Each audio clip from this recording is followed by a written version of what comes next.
forward now is we're going to look at this shot, but bringing it inwards. Very useful shot, you know. Not as useful as some people think it is when they make it their main artillery, because it really, there's no way that that is ever going to be as good as that. Simple as that, all right? You can just ask any UFC fighter, hey, stop punching people, start hammer fisting them instead when you're standing up. They're going to go, no.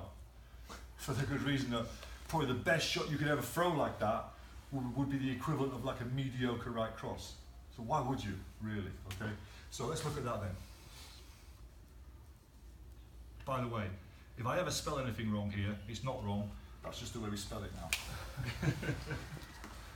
Okay. All right, so let's look at this. There you go. Pick up on your right hand.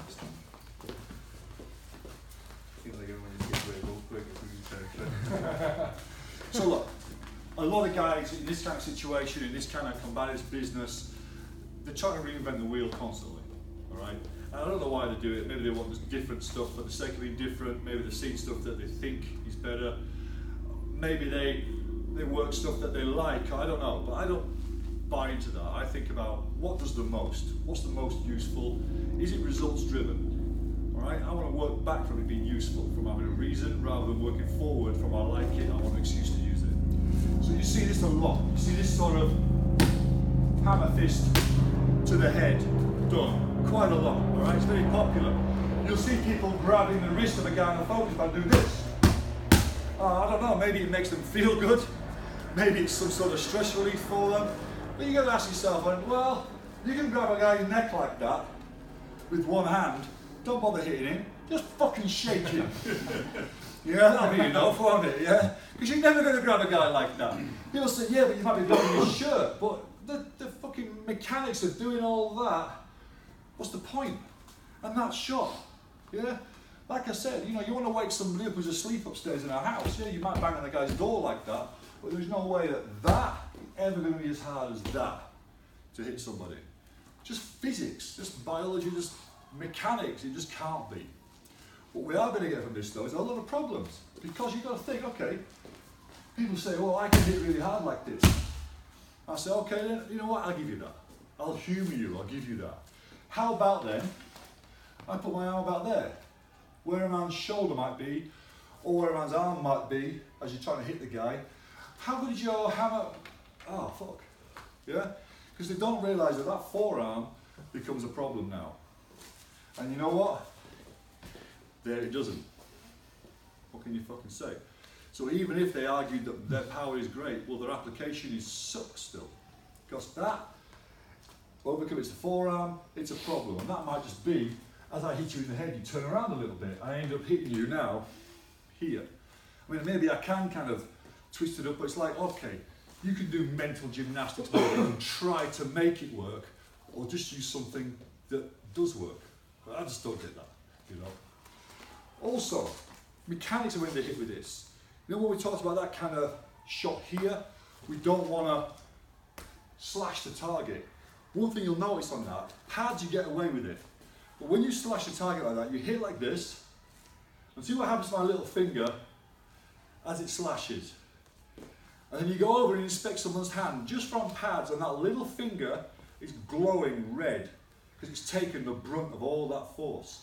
You smash a guy in the head with that, that little finger's just going to collapse. I've seen it happen. You know, it's going to go up to about there. That whole the whole carpal bone there, metacarpal, it's going to go. That's why when you hit like straight like that, doesn't happen. It's all on that muscle, that ice pick effect. So guys are flat, they hit, and they do this. Some guys even say as you hit, you bring the shot back to your leg. And they say that like it's a good thing. Like that's sound body mechanics. How is that? I just don't get that. Where this is useful is not here. Too many obstructions. Arms are in the way, shoulders in the way, whatever. Where it is useful is, take a knee. This situation and you're in close to a guy and you can't quite get a shot on there, it is useful here, okay? Because you've got that elevation where that forearm doesn't quite present to the same degree, doesn't obstruct.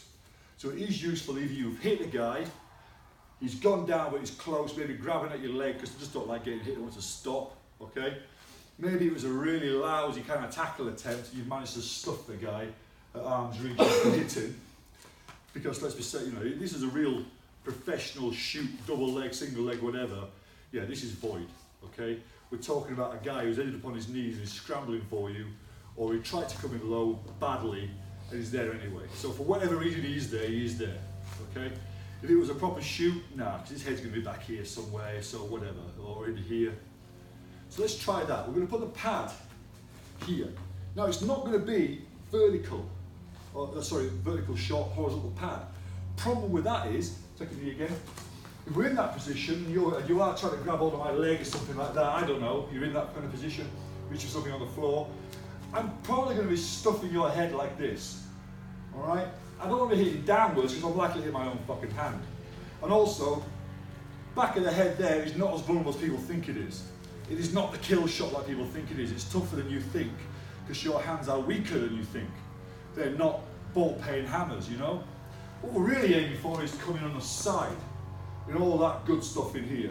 That mandibular process there, and the colonoid process, whatever you want to call it, I don't care.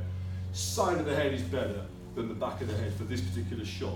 Particularly if you are stuffing that guy down, and that's going to be your shot there, okay?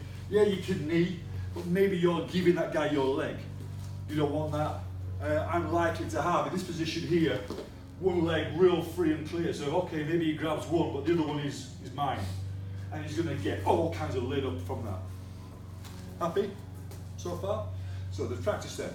Start off with target being about there. Now, we're going to get into indexing later today. All right? And indexing is when you actually get a physical point of reference to match the visual point of reference you've got to increase the probability of your shot landing. So this is going to be an easy entry to that.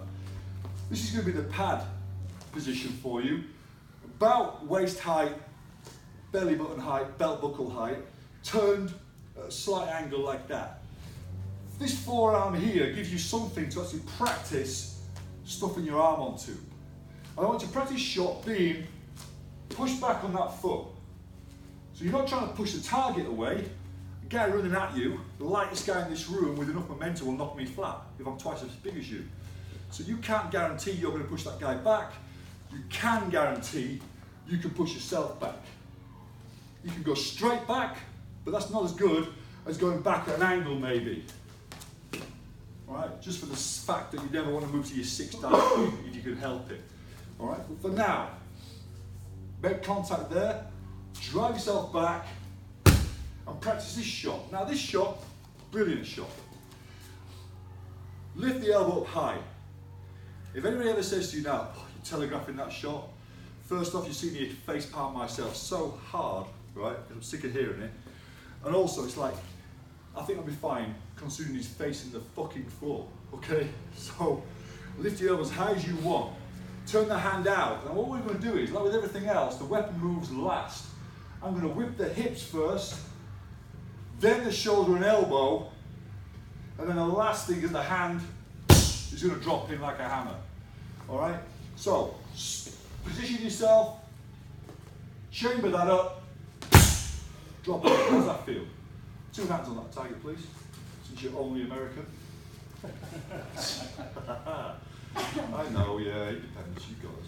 Okay, push yourself away, smash it in. Now don't forget, you're not hitting and clipping. None of that going on. Eyes pick. Because you want to be generous about this shit and give them another one and another one. Happy enough with that? If it goes any lower, transition to the knee. It goes any lower than that. It's all about the transitions. Alright? Try that out.